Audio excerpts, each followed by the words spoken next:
اللهم صل على محمد السلام علیکم ورحمۃ اللہ وبرکاتہ۔ ہم صالحہ زینب میرٹھ شہر سے بات کر رہے ہیں اور نبا فاؤنڈیشن کی 4th لیول کی اسٹوڈنٹ ہے۔ نبا فاؤنڈیشن ہمارے لیے ایک ایسا رہنما ہے جس کے بنا ہم بینا ہو کر بھی نابینا ہیں، اور جس دن سے ہم نے اس ادارے میں ایڈمیشن لیا ہے بس سمجھ لیجئے گا کہ ہمیں ایک نئی زندگی ملی ہے۔ اس ادارے میں دینی تعلیم دی جاتی ہے، جیسے تجوید قرآن، تاریخ اسلام، ترجمہ قرآن، عربی، فارسی اور بہت سارے دینی علوم سکھائے جاتے ہیں۔ سب سے زیادہ جو ہم نے استفادہ حاصل کیا ہے وہ تجوید قرآن ہے، اور اللہ کا شکر ہے الحمدللہ ہم پہلے سے بہت بہتر قرآن پڑھنے لگے ہیں۔ پہلے نارملی ایسے ہی پڑھتے تھے جیسے سب لوگ پڑھتے ہیں، لیکن جس دن سے ہم نے نبا فاؤنڈیشن میں ایڈمیشن لیا ہے اور ہم نے آغا نے ہمیں تجوید سکھائی ہے تو الحمدللہ ایک بہت چینج آیا ہے، اور اللہ کا شکر ہے نبا فاؤنڈیشن کے ساری ٹیمز اور سارے ٹیچرز سبھی اسٹوڈنٹس کی بہت عزت کرتے ہیں اور بہت اچھی رہنمائی کرتے ہیں، اور بہت عزت و احترام کے ساتھ ہمیں پڑھایا جاتا ہے، اور سب کی فیلنگز کا، سب کے جذبات کا، احساسات کا خیال رکھا جاتا ہے۔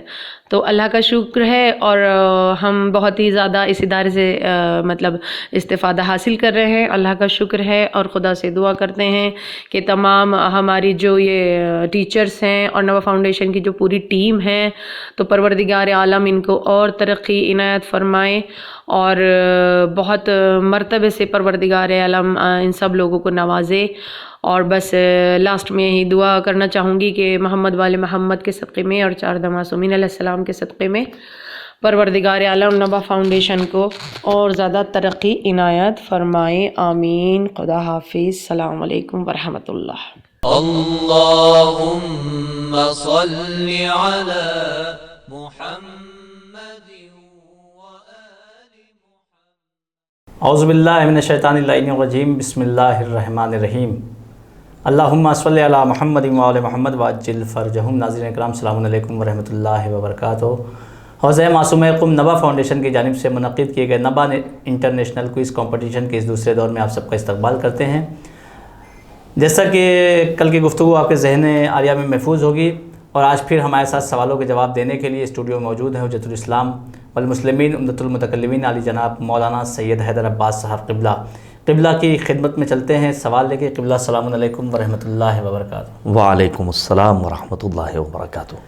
آج جو ہمارا ٹاپک ہے ناظرین وہ ہے قیامت، لہٰذا سب سے پہلا سوال قبلہ سے یہ ہے کہ قیامت کے کتنے نام ہیں؟ اعوذ باللہ من الشیطان الرجیم، بسم اللہ الرحمن الرحیم، الحمد للہ رب العالمین، وصلی اللہ علی سیدنا محمد وآلہ الطیبین الطاہرین، اما بعد فقط۔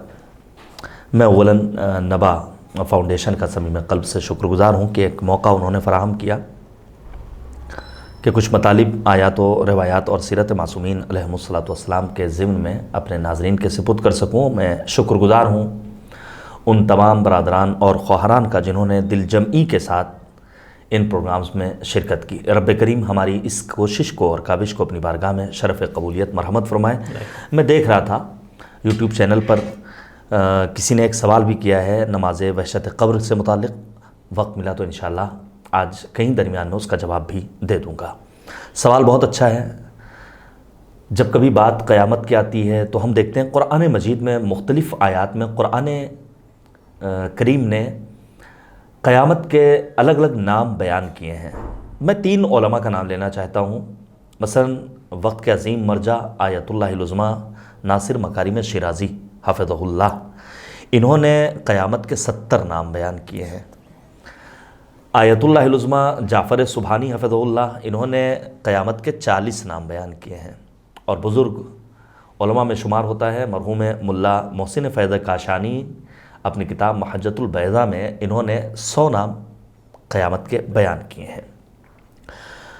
آیت اللہ العظمیٰ ناصر مکارم شیرازی اپنی کتاب تفسیر موضوعی پیام قرآن، اس میں 70 نام بیان کیے ہیں۔ آغا جعفر سبحانی نے اپنی کتاب الالہیات علی ھدی الکتاب والسنہ والعقل، قیامت کے ناموں کی تعداد 40 بیان کی ہے۔ اور ملا محسن فیض کاشانی نے قیامت کے 100 ناموں کا تذکرہ کیا ہے۔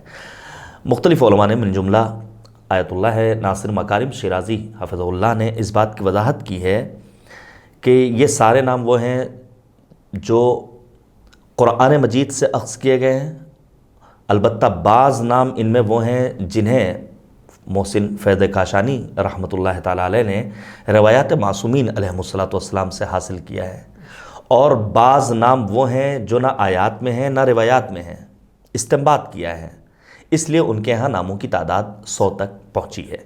میں چند ایک آیات کو پیش کرنا چاہتا ہوں تبرکاً، تاکہ ہمارے برادران اور ہمارے خواہران اور ہمارے ناظرین اس زاویے سے بھی قرآن پڑھنے کے عادی ہوں کہ قرآن مجید میں غور و فکر کرنا ہے۔ چند ایک نام قیامت کے، مثلاً الآخرہ، پروردگار عالم سورہ اسراء میں کہتا ہے وَمَنْ أَرَادَ الْآخِرَةَ وَسَعَى لَهَا سَعْيَهَا وَهُوَ مُؤْمِنٌ فَأُولَٰئِكَ كَانَ سَعْيُهُمْ مَشْكُورًا۔ اس آیہ کریمہ میں پروردگار نے قیامت کا ایک نام آخرت بیان کیا ہے۔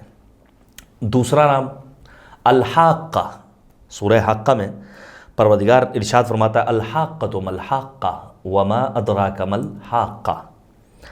تیسرا نام ہے الساعہ، سورہ مبارکہ اعراف میں پروردگار ارشاد فرماتا ہے یسألونک عن الساعہ ایان مرساہا قل انما علمها عند ربی۔ یہاں پر نام کیا بیان ہوا ہے؟ الساعہ۔ ایک لفظ اور ایک نام اور بیان ہوا ہے، وہ ہے الصاخہ، سورہ مبارکہ عبس فَإِذَا جَاءَتِ الصَّاخَّةُ، قیامت کا ایک نام صاخہ ہے۔ پانچواں نام الطامۃ الکبریٰ، سورہ نازعات میں پروردگار کہتا ہے فَإِذَا جَاءَتِ الطامۃ الکبریٰ۔ سورہ غاشیہ میں پروردگار قیامت کے ناموں میں سے ایک نام الغاشیہ بیان کرتا ہے هل اتاک حدیث الغاشیہ۔ ایک نام سورہ قاریہ میں ہے القاریہ، القاریۃ ما القاریہ وما ادراک ما القاریہ۔ یا اسی طرح آٹھواں نام الیوم الآخر، سورہ عنکبوت میں ہے وَإِلَى مَدْيَنَ أَخَاهُمْ شُعَيْبًا فَقَالَ يَا قَوْمِ اعْبُدُوا اللَّهَ وَارْجَعُوا الْيَوْمَ الْآخِرَ وَلَا تَعْثُوا فِي الْأَرْضِ مُفْسِدِينَ۔ یہاں پر کیا نام بیان ہوا ہے؟ الیوم الآخر۔ سورہ ہود میں ایک نام اور بیان ہوا ہے یوم علیم، پروردگار کہتا ہے اللہ تعبدوا الا اللہ انی اخاف علیکم عذاب یوم علیم۔ اسی طرح ایک نام اور ہے یوم الآزفہ، سورہ مبارکہ غافر میں ارشاد باری تعالیٰ ہے وَأَنذِرْهُمْ یوم الآزفۃ اذ القلوب لدى الحناجر۔ بہت سارے نام ہیں، یوم البعث، یوم التغابن، یوم الطلاق، یوم التناد، یوم الجمع، یوم الحساب، یوم الحسرہ، الیوم الحق، یوم الخروج، یوم الخلود، یوم الدین، یوم الفصل، یوم القیامہ، یوم الوعید، یوم عسیر۔ یہ سارے وہ نام ہیں جو قرآنی آیات کریمہ سے ماخوذ ہیں۔ پروردگار انشاءاللہ قیامت کی منزلوں کو ہمارے لیے آسان کریں۔ بے شک، جزاک اللہ۔ ناظرین، جیسا کہ قیامت کا اتنے سارے نام میں نے پہلے نہیں سنے تھے، اگر آپ نے سنے ہوں گے تو کمنٹس میں ضرور بتائیے گا۔ بڑھتے ہیں اگلے سوال کی جانب۔ قیامت پر کوئی عقلی دلیل بیان فرمائیں جس سے عقل تسلیم کر سکے۔ جی ہاں، سوال یہ ہے کہ آیات قرآن مجید میں تو قیامت کا تذکرہ ہے، احادیث معصومین علیہم الصلاۃ والسلام میں قیامت کا تذکرہ آیا، انسانی عقل یعنی عام انسان جو نہ قرآن کریم کو مانتا ہو، جو نہ معصومین کو مانتا ہو، نہ ان کی حدیثوں کو مانتا ہو، کیا انسانی عقل بھی قیامت کے اوپر دلیل قائم کر سکتی ہے؟ جی ہاں، اگر انبیاء کرام نہ ہوتے، ان کے ذریعے بیان ہونے والے مجدے نہ ہوتے، اگر آیات قرآن مجید نہ ہوتیں، تب بھی انسانی عقل قیامت کو ثابت کرتی۔ آپ سوچئے دلیل کیا ہے؟ اس کائنات کا ذرہ ذرہ کیا بے وجہ ہے، بلا سبب ہے، بغیر کسی ہدف کے ہے، بغیر کسی غایت کے ہے، بغیر کسی مقصد کے ہے؟ نہیں۔ تو یہ انسانی وجود کیا بغیر کسی مقصد کے ہوگا؟ کیا اس کا مقصد یہ ہے کہ کھانا کھائے؟ کیا اس کا مقصد یہ ہے کہ اپنی شہوتوں کو حاصل کرے؟ کیا اس کا مقصد یہ ہے بچہ پیدا کرے؟ کیا انسان کی خلقت کا مقصد بغیر کسی ہدف کے ہے؟ اگر ایسا ہوتا تو انسان کی خلقت کا مقصد فقط نجاست سازی، یہ تو عام جانوروں کے یہاں بھی پایا جاتا ہے، لہذا کوئی ایسی جگہ ہونی چاہیے جہاں باس پرس ہو انسان کے اعمال کے سلسلے میں، انسان کے افعال کے سلسلے میں، انسان کے طرز حیات کے سلسلے میں۔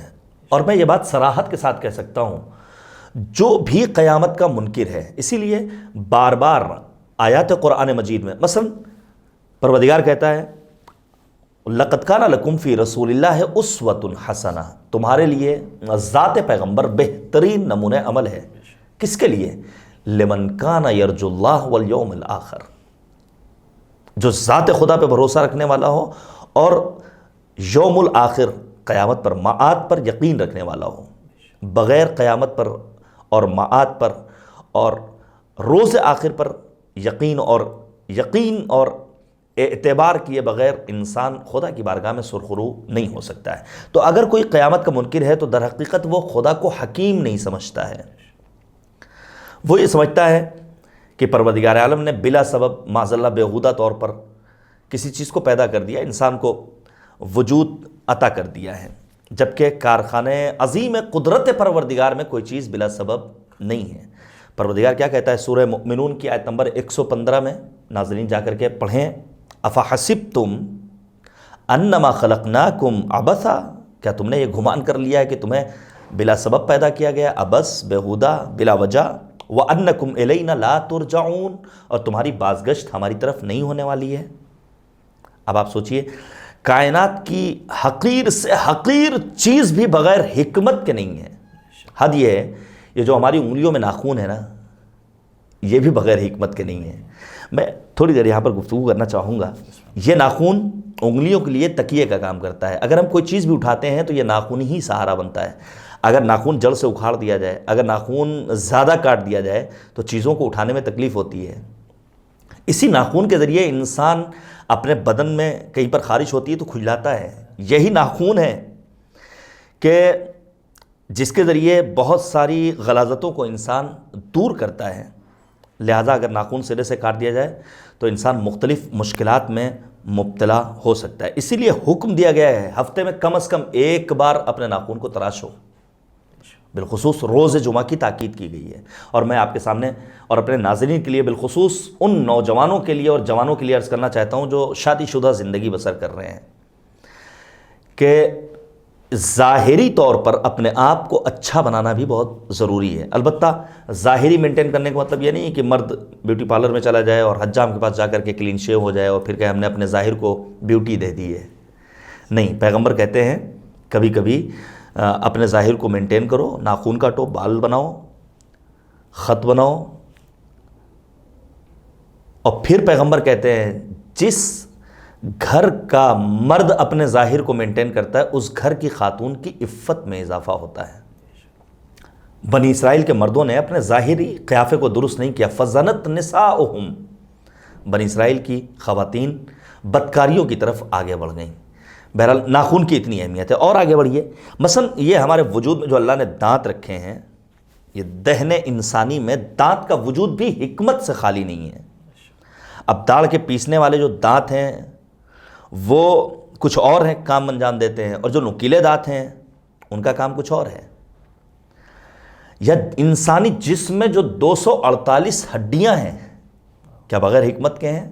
ابھی خدا نہ خواستہ کسی ایک ہڈی میں فریکچر ہو جائے تو وہ انسان جو اب تک دوڑ رہا تھا، جو انسان اب تک سر غرور بلند کر رہا تھا، پھر اسے اپنی حیثیت کا اندازہ ہو جائے گا۔ اگر ایک ہڈی میں ذرا سا کوئی فرق آ جائے، ایک بال آ جائے، تو انسانی جسم ناقص کہلائے گا۔ لہٰذا یہ بات کہی جا سکتی ہے کہ قیامت میں شک کی کوئی گنجائش نہیں ہے۔ اگر انسان اپنے ضمیر، اپنے وجدان، اپنی عقل پر ذرا سا زور لگائے اور اس سے مراجعہ کرے، غور و فکر کرے، تو اس نتیجے پر پہنچے گا کہ ہر ممکن چیز کے لیے شک اور تردید ممکن ہے، لیکن مبدا و معاد میں شک اور تردید کی کوئی گنجائش نہیں ہے۔ قرآن کے سورہ حج کی آیت نمبر 7 میں مالک آواز دیتا ہے وَأَنَّ السَّاعَةَ آتِيَةٌ لَا رَيْبَ فِيهَا، یہ ساعت آنے والی ہے، قیامت آنے والی، اس میں شک کی کوئی گنجائش نہیں ہے. لیکن ہیں ایسے افراد جو اس دنیا کے زرق و برق میں اپنے خواہشات کے نتیجے میں اس حد تک ہوا و ہوس کے شکار ہو جاتے ہیں کہ پھر وہ مادیت میں غرق رہنے کے سبب مسلسل گناہوں کو انجام دیتے ہیں، اور ان کا یہی جواب ہوتا ہے میں کل کس نے دیکھا ہے. ایسے افراد سے ہمیں دوری بنائے رکھنا ہے، 2 گز دوری ضروری ہے. ہاں، جس طرح کووڈ کے دور میں ہم نے ہر جگہ جگہ دیکھا بورڈ لگے ہوئے 2 گز دوری، ماسک ہے ضروری، اسی طرح ان افراد سے دوری ضروری ہے جنہوں نے دین کو دینداروں سے نہیں لیا، جنہوں نے دین کی روح کو نہیں سمجھا، جنہوں نے اپنی زندگی کو دنیا کے لیے وقف کر دیا، گناہوں پر گناہ کرتے رہے. نہیں، ہمیں بہرحال اس بات کا یقین کامل رکھنا ہے کہ ایک نہ ایک دن ہمیں مالک کی بارگاہ میں واپس پلٹ کر جانا ہے. اور اس کی عقلی دلیل یہ ہے کہ اگر قیامت نہ ہوگی تو آخر انسان سے باز پرس کہاں ہوگی؟ اس باز پرس کی جگہ کا نام ہے قیامت. بے شک، جزاک اللہ. تو بڑھتے ہیں ناظرین اپنے اگلے سوال کی جانب. قبلہ سے اگلا سوال یہ ہے کہ کیا قیامت عدل الہی کے لحاظ سے ضروری ہے؟ بالکل ضروری ہے. ہم جب کبھی اصول دین کی بات کرتے ہیں تو اول توحید، دوسرے عدل، تیسرے نبوت، چوتھے امامت، پانچویں قیامت. عدل الہی کا تقاضا ہے.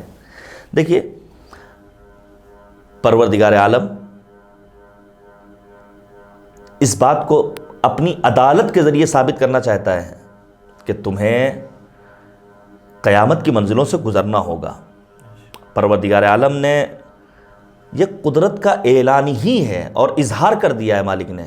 میں ایک فارسی کا شعر آپ کے سامنے پڑھوں کہ جس میں شاعر نے کیا خوب عکاسی کی کہ ما عدم بودیم تقادم النبوت. ہم کچھ نہیں تھے، ہم نے اس سے وجود طلب نہیں کیا ہے، یہ اس کا کرم ہے کہ اس نے ہمیں خلط وجود سے نوازا ہے. لطف حق نا گفت ہے ما می شنوت. یہ خدا کا لطف ہے، یہ مالک کا کرم ہے، یہ اللہ کا احسان ہے کہ ہماری نہ کہی جانے والی باتوں کو بھی ہمارا پروردگار سن لیا کرتا ہے. اب آپ سوچئے، جب ہم عدم کے پردوں کے پیچھے تھے تب بھی مالک ہماری باتوں کو سنتا تھا، تو کیا آج جب اس نے ہمیں وجود عطا کر دیا ہے ہماری باتوں کو نہیں سنے گا؟ یقیناً خداوند کریم کے عدل کا تقاضا ہے نیکوکاروں کو جزا دینا. خداوند کریم کے عدل کا تقاضا ہے بدکاروں کو، ظالموں کو، فاسقوں کو، فاجروں کو، گنہگاروں کو سزا دینا. وہ افراد جو اپنی زندگی عبادت و اطاعت پہ بسر کرتے ہیں، اس دنیا میں ہم نے دیکھا ہے انہیں زحمتوں کا سامنا کرنا پڑتا ہے. آپ یمن کو دیکھ لیجئے، آپ سیریا کو دیکھ لیجئے، آپ افغانستان کو دیکھ لیجئے، آپ دیگر ممالک کو دیکھ لیجئے. وہ جو مسلسل یاد خدا میں اپنے آپ کو مصروف رکھتے ہیں، وہیں بمباری ہے، وہیں پریشانیاں ہیں، وہیں مصیبتیں ہیں. لیکن اس کے برخلاف جو ظالمین ہیں، جو مظالم کے پہاڑ ڈھانے والے افراد ہیں، وہ بظاہر عیش و نوش کی زندگی بسر کرتے ہیں. تو اب ایسے افراد کے لیے ضروری ہے کہ ایک ایسا دن آئے جہاں پروردگار ظالموں کو ان کے ظلم کی سزا دے اور مظلوموں کو ان کا حق عطا کرے. پروردگار عالم سورہ مومن کی، جس کا دوسرا نام سورہ غافر بھی ہے، آیت نمبر 17 میں کیا کہتا ہے؟ الیوم تجزا کل نفس بما کسبت لا ظلم اليوم. آج ہر شخص کو اس کے کیے کا بدلہ دیا جائے گا. آج کسی پر ظلم نہیں کیا جائے گا.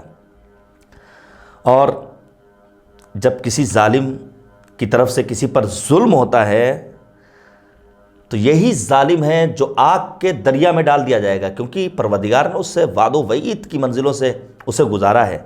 سورہ کہف کی آیت نمبر 29 میں مالک کا ارشاد ہے اِنَّا أَعْتَدْنَا لِلظَّالِمِينَ نَارًا أَحَاطَ بِهِمْ سُرَادِقُهَا. ہم نے ظالموں کے لیے وہ آگ دہکا کے تیار کر رکھی ہے جس کی قناتیں اسے گھیر لیں گی. وہ بیچارہ مقتول جو بے گناہ قتل کر دیا گیا ہے، وہ اپنے قاتل سے انتقام لے سکے گا. عدل الہی کا تقاضا ہے. سورہ تکویر میں ہم کیا پڑھتے ہیں؟ وَإِذَا الْمَوْءُودَةُ سُئِلَتْ بِأَيِّ ذَنبٍ قُتِلَتْ. کس گناہ کے جرم میں تم نے ہمیں قتل کیا ہے؟ یا آج دنیا کے ظالم افراد اور جابر حکمران سن لیں، آج تمہیں تمہارا ظلم مبارک ہو، لیکن یاد رکھو عدل الہی کے تقاضے کے نتیجے میں ہم بالکل مطمئن ہیں کہ ایک دن آئے گا روز محشر جہاں تمہارے ایک ایک ظلم کا بدلہ لیا جائے گا، اور پھر وہاں مظلومین کو پروردگار کی حمایت نصیب ہوگی انشاءاللہ تعالی. بے شک، جزاک اللہ. تو ناظرین اگلے سوال کی جانب بڑھتے ہیں. اس سے پہلے ایک ضروری اعلان سماعت فرمائے کہ بہت سے ناظرین نے حوزہ معصومہ قم کی کلاسز میں ایڈمیشن کی تاریخ کے بارے میں سوال کیا ہے۔ انشاءاللہ 15 دن بعد سے ایڈمیشن شروع ہو جائے گا۔ جو لوگ بھی ایڈمیشن لینا چاہتے ہیں وہ فارم سبمٹ کر کے اپنی سیٹ جو ہے وہ ریزرو کر سکتے ہیں۔ اور جو بھی اس چینل کو دیکھ رہے ہیں ان سے گزارش ہے کہ چینل کو سبسکرائب کریں، چونکہ شیعہ چینل ہے ہمارا، ظاہر سی بات ہے آپ لوگ سبسکرائب نہیں کریں گے تو کون کریں گے۔ تو بڑھتے ہیں اب اپنے اگلے سوال کی جانب۔ وقت اللہ سے اگلا سوال یہ ہے کہ میدان محشر میں مختلف شکلوں کا تذکرہ ملتا ہے، اس کی وضاحت فرمائیں۔ جی ہاں، میں سب سے پہلے سورہ مبارکہ نبا فاؤنڈیشن بہرحال ایک اچھا کام کر رہا ہے، آپ نے سبسکرائب کی بات کی ہے، صرف آپ کو سبسکرائب نہیں کرنا ہے بلکہ اپنے دیگر احباب اعزاء دوستوں تک اس کو فارورڈ بھی کرنا ہے۔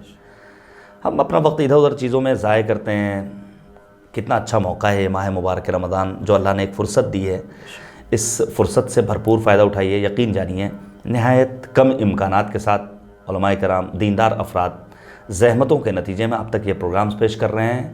سورہ مبارکہ نبا کی آیت نمبر 18 کو آپ پڑھیے۔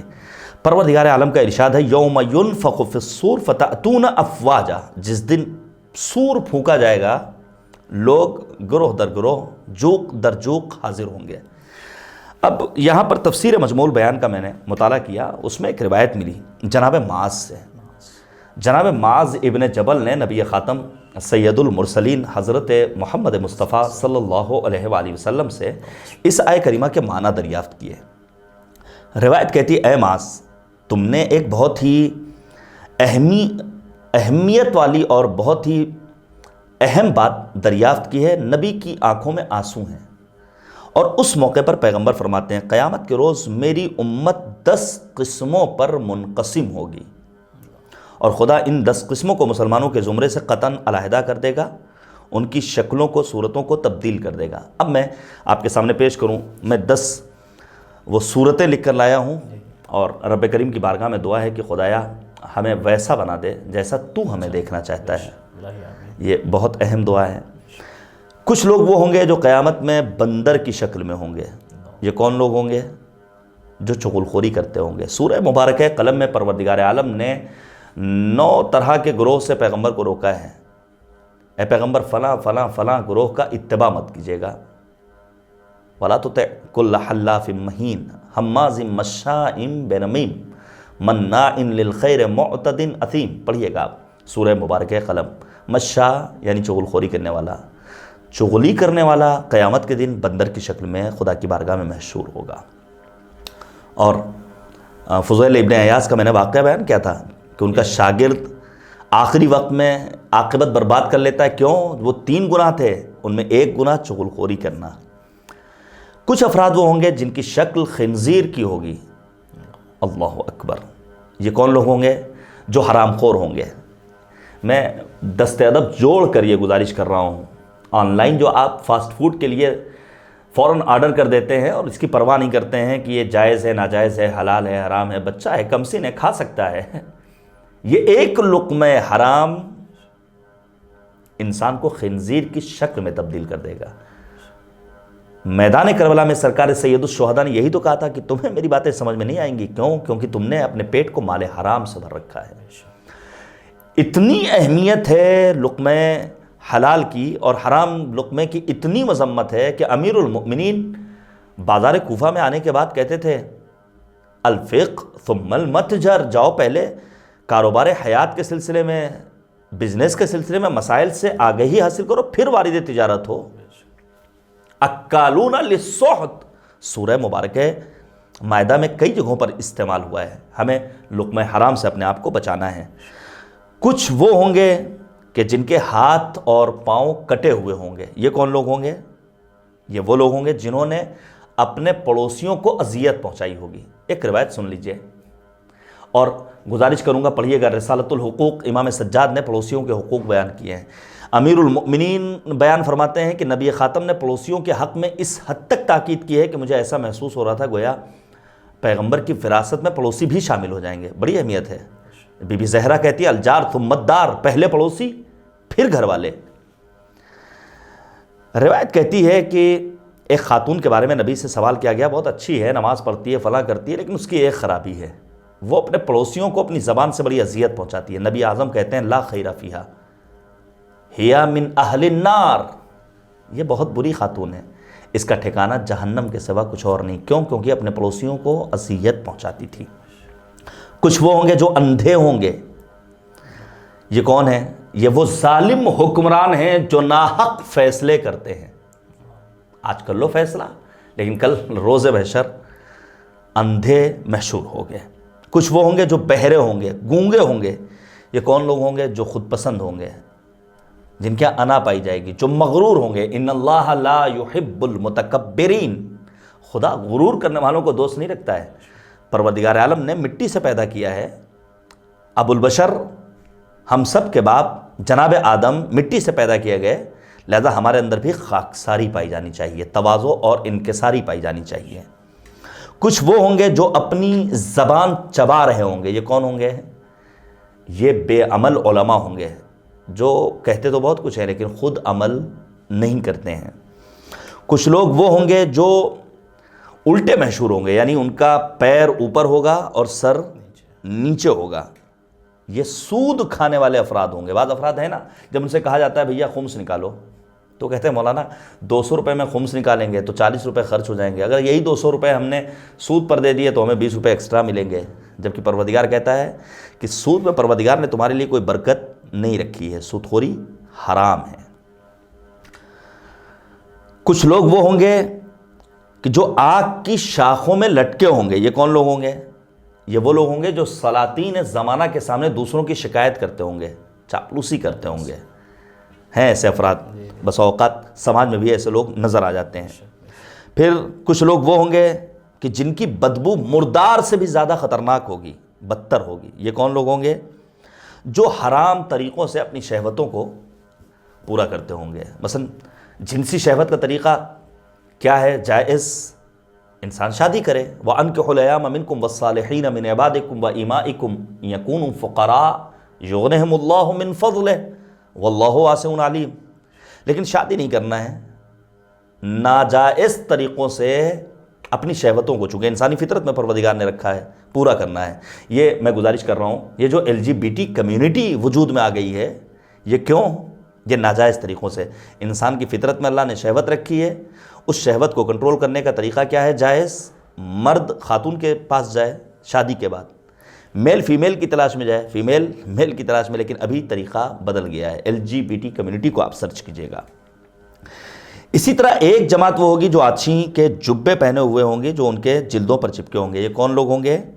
جو غرور کرنے والے ہوں گے، تکبر کرنے والے ہوں گے. بہرحال قیامت کے دن ہیں ایسے افراد جو خوش قسمت ہوں گے، خوش قسمت افراد.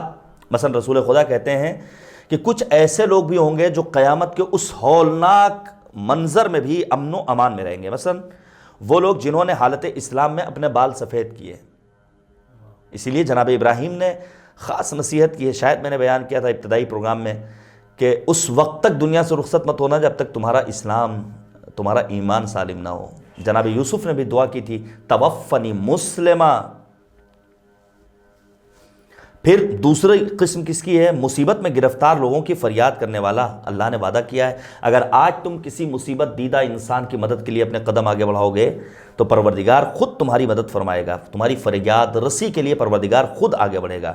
جس طرح تم نے دنیا میں کسی مظلوم کی فریاد پر اپنے آپ کو آگے بڑھایا تھا، کسی گرتے ہوئے شخص کو تم نے اٹھایا تھا، کل قیامت میں پروردگار تمہیں سہارا دے گا. کسی رنجیدہ کے، کسی غمزدہ کے غم کو اگر تم نے دور کیا ہے تو کل پروردگار تمہارے غم کو دور کرے گا. بہرحال ایک بات اور بیان کر دوں، ماہ رمضان ہے. ماہ رمضان میں مساجد بارونق ہو جاتی ہیں. الحمدللہ جوان، نوجوان، بزرگ، بچے سبھی مسجد میں جاتے ہیں، باجماعت نماز ادا کرتے ہیں. مسجد بھی قیامت میں سفینہ نجات بنے گی. یہ ان لوگوں کے لیے پیغام ہے جو مسجدوں میں نماز نہیں پڑھتے ہیں. توجہ کیجیے گا، بار بار انسان کو مسجدوں میں جانے کی تاکید ہے کہ انسان علاقہ مند رہے، انسان کے اندر ایک توجہ رہے، انسان کی یہ خواہش رہے کہ ہم نماز پڑھنے کے لیے جائیں گے مسجدوں تک. روایت کہتی ہے کہ اسی مسجد کو بروز قیامت کجاوے کی شکل میں اس شخص کی قبر پر لایا جائے گا اور یہ شخص اس پر سوار ہوگا اور اسے بہشت میں لے کر جایا جائے گا۔ مومن پوچھے گا پل صراط کہاں ہے جب یہ سوار ہو کر جا رہا ہوگا، تو فرشتے جواب دیں گے کہ تیری سواری کے نیچے سے پل صراط گزر گیا۔ کیوں؟ کیونکہ اس نے مسجد میں نماز پڑھی تھی۔ اب وہ پوچھے گا سواری کیسی ہے، تو جواب ملے گا یہ ان مسجدوں کی بدلی ہوئی شکل ہے جس میں تم دنیا میں دلچسپی رکھتے تھے، جہاں جا کر صفائی کرتے تھے، جہاں جا کر نمازیں پڑھتے تھے۔ اسی لیے تو جناب نباز ادب ڈاکٹر پیام اعظمی نے کیا خوب کہا ہے کہ راحت قلب رسول دوسرا ہے مسجد، اور تمنائے شہ عقدہ کشا ہے مسجد، جلوہ گاہ حسن سبز قبا ہے مسجد، حاصل مارکہ کرب و بلا ہے مسجد، خاک کو منزلت تاج ملا کرتی ہے، آدمی کو یہی معراج ملا کرتی ہے۔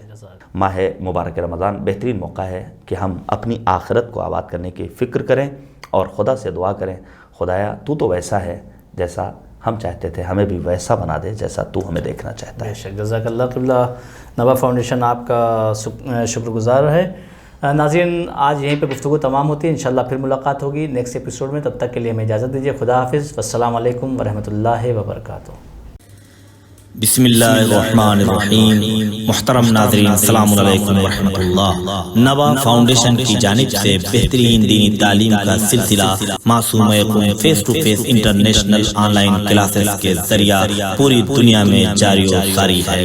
الحمدللہ بچے، بڑے، مرد و خواتین سب کے الگ الگ لیولز اور الگ الگ کورسز ہیں۔ چلڈرن کلاسز میں ایکسپرٹ ٹیچرز کے ذریعے اردو، عربک، احکام، ترجمہ قرآن، دینیات، تجوید، قرات قرآن، حفظ، اخلاق، دعا اور خطابت سکھائی جاتی ہے۔ بڑے لوگوں کے لیے کلاسز میں تجوید قرآن، نہج البلاغہ، حسن تلاوت، ترجمہ و تفسیر قرآن، احکام، عقائد، خطابت، دعا اور تاریخ جیسے اہم موضوعات کی تعلیم دی جاتی ہے۔ سارے سرٹیفکیٹ المصطفیٰ انٹرنیشنل یونیورسٹی کی جانب سے دیے جاتے ہیں۔